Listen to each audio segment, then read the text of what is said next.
catatan bagi kita adik-adikku sekalian, motivasi kita, bagaimana ini saya jangan hanya sama dengan Pak Desa atau Pak Sekretaris yang hanya tamatan satu, tidak ada apa-apanya.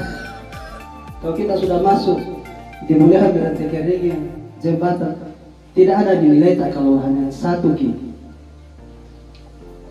Nah, kalau kita sudah masuk mereka Makassar, makanya kesempatan sekarang kita yang anak-anakku sekalian harus camkan dalam hati, gantung cita-citamu setinggi langit. Capai S2, kalau perlu S3. Insya Allah masa depan akan cerah. Dan jangan pernah berharap mimpi lagi, maka jangan mudah punya pegawai. Ini terlalu murah, biasa sekres apa desa, apa kita jawab? Jangan pekerjaan yang kita menjadi sebuah tujuan untuk bersekolah. Tapi apa itu ada ilmu dan pengalaman yang tinggi. Karena ketika ilmu pengetahuan, apalagi dibarengi dengan keimanan yang kuat, insya Allah masa depan kita akan cerah. Tadi saya kasih kesempatan tapi tidak ada ya, langsung pada desanya yang memberikan pertanyaan, tapi mungkin karena masih malu-malu saja ya, buktinya tadi sudah dapat semua aplikasi mereka ya. Semoga nanti langsung bisa diinstal ya. Pertama yang ingin saya respon dari apa yang disampaikan oleh Pak Desa terkait ketika misalnya kemampuan literasi membaca. Ya, literasi membaca ini sebenarnya literasi dasar ya. Membaca, menulis, berhitung itu disebut sebagai literasi dasar, kemampuan dasar, karena sejak SD sudah didapat itu. Kemampuan dasar inilah yang dibawa keluar sekolah untuk kita gunakan keseharian. Nah, bagaimana dengan yang tidak menerapkan kemampuan itu? Tentu akan ada dampaknya. Dampaknya apa? Nah, saya punya data yang menarik saya ingin tampilkan. Ya, ini lebih dari 55% orang Indonesia yang menyelesaikan pendidikannya adalah functionally illiterate atau tidak memiliki literasi fungsional. Apa itu literasi fungsional? Dia sudah bisa membaca tetapi tidak bisa menerapkan apa yang dia baca. Termasuk tadi ketika dia tidak mampu menjadikan panduan yang dia sudah baca tidak boleh belok ke kiri, maka sebenarnya mereka lah yang disebut sebagai illiterate, buta aksara di zaman sekarang.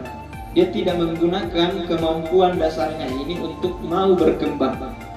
Bagi yang sudah tidak belajar, membaca di situ tidak hanya dimaknai untuk dapat pengetahuan, tetapi sudah masuk pada bagaimana membaca ini mengembangkan dirinya, memandu dirinya, bahkan untuk akhirat misalnya. Dia membaca, mungkin dia sudah sejahtera.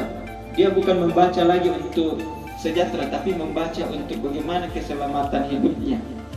Nah, itu semua adalah literasi fungsional, dan data ini menarik karena 50% orang Indonesia selesai pendidikannya, anggaplah SMA.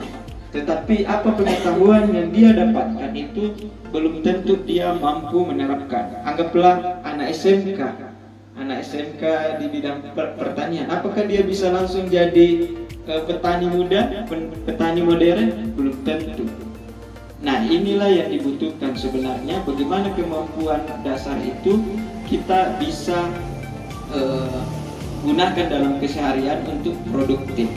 Nah, bagaimana caranya? Tentu yang perlu kita bangun, disinilah perannya para tokoh pendidikan, disinilah perannya para pegiat literasi.